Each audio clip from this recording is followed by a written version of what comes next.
నోటికి కమ్మగా ఎంతో టేస్టీగా ఈ మష్రూమ్ కర్రీ అనేది చాలా చాలా టేస్టీగా చాలా బాగుంటుంది. ఒక నాన్ వెజ్ తిన్న ఫీలింగ్లా ఉంది. మష్రూమ్ను చేసే విధానం అలాగే క్లీన్ చేసుకునే విధానం కూడా తెలియాలి.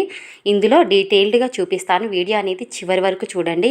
ఇది వచ్చేసి నేను మరుసటి రోజు తెచ్చాను.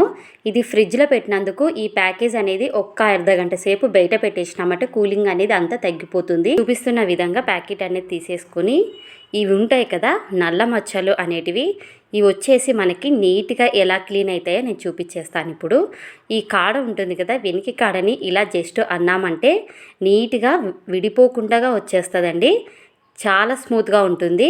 ఇలా అన్నేసినామంటే వచ్చేస్తుంది. అలాగే ఎక్కడైతే తీసినామో దాని కానించి ఇలా పట్టుకొని ఇలా అనేసామంటే సేమ్ మనకి మునక్కాయ తొక్కు ఎలాగైతే పైన పొట్టు వస్తుందో అలా వచ్చేస్తుంది. వీటికి చిక్కుడుకాయలకి ప్రతి దానిలకు ఉంటాయి కదా పొట్టు తీసేటి కొన్ని, సేమ్ ఇంతే ఇలా తీసేసుకోవాలి. వీటిని పైన ఏమంటే పాచి గీచి ఏదన్నా ఉన్నా నీట్గా క్లీన్ అయిపోతుంది. ఇవి క్లీన్ చేసుకునే విధానం అయితే ఇలాగేనండి. వీటిని సైజుని బట్టి మనం కట్ చేసుకోవాలి. లావుగా కావాలనుకుంటే అలాగే వేసేసుకోవచ్చు. లేదు చిన్న చిన్న ముక్కలుగా కావాలంటే మాత్రం ఇలా చిన్న చిన్న ముక్కలుగా కట్ చేసుకొని వేసుకేసుకోవచ్చు. వీటిని క్లీన్ చేసుకున్న తర్వాతకి వాటర్లో ఇప్పుడు సాల్ట్ తగినంత, అలాగే పసుపు చిటికెడు, కారం చిటికెడు, కాస్తంత ఆయిల్ వేసేసుకొని అంతా వీటిని కలిసేలా కలిపేసుకున్న తర్వాతకి స్టవ్ మీద పెట్టేసుకొని మీడియం మంట మీదనే ఈ ప్రాసెస్ జరగాలి.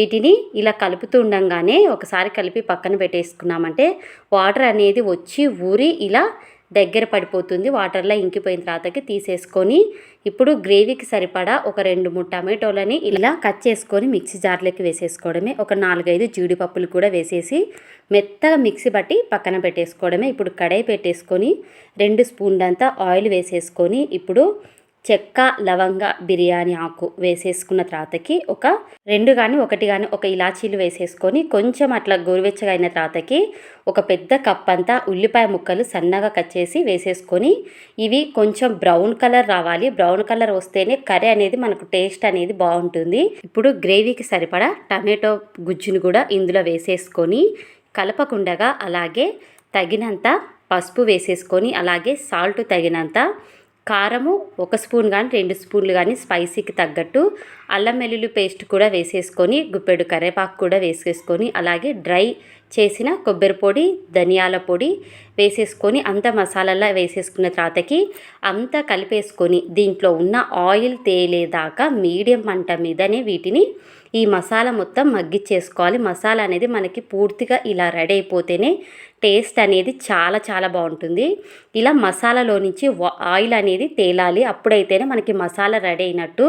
టేస్ట్ కూడా చాలా చాలా బాగుంటుంది ఇలా ఆయిల్ తేలిందంటే.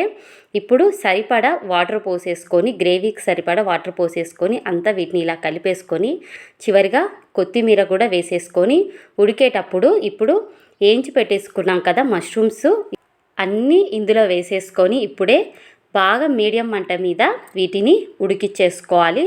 ఇందులో కూడా ఆయిల్ తేలేదాకా ఇలా ఉడికిచ్చేసుకొని స్టవ్ బంద్ చేసుకున్నామంటే ఎంతో టేస్ట్ అయిన మష్రూమ్ కర్రీ అనేది రెడీ అండి. ఇది కలర్ రైస్కైనా లేదా బాస్మతి రైస్కైనా, రోటీస్కి, చపాతీలకి ఎక్సలెంట్గా ఉంటుంది. మటన్ తినలేని వాళ్ళు ఇలా మష్రూమ్ కర్రీ అనేది టేస్ట్ చాలా బాగుంటుంది నాన్ వెజ్ లాగానే. ఇది వచ్చేసి మనకి క్లీన్ చేసుకునే విధానం రావాలి. ఫుల్ గ్రేవీతోని నోటికి కమ్మగా అంత రుచిగా ఉంటుంది ఈ మష్రూమ్ కర్రీ అనేది. నేనైతే ఇక్కడ ఈ కర్రీ వచ్చేసి ఇలా బిర్యానీలోకి, ప్లెయిన్ బిర్యానీలోకి చేశాను. ఈ కర్రీ చాలా చాలా టేస్టీగా అంత కమ్మగా ఉంది నోటికి. అసలు మటన్ ఒక నాన్ వెజ్ తిన్నంత ఫీలింగ్ ఉంది. అంత బాగుంది.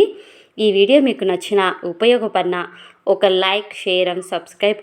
మరిన్ని వీడియోలతో మళ్ళీ కలుసుకుందాం. అంతవరకు సెలవు.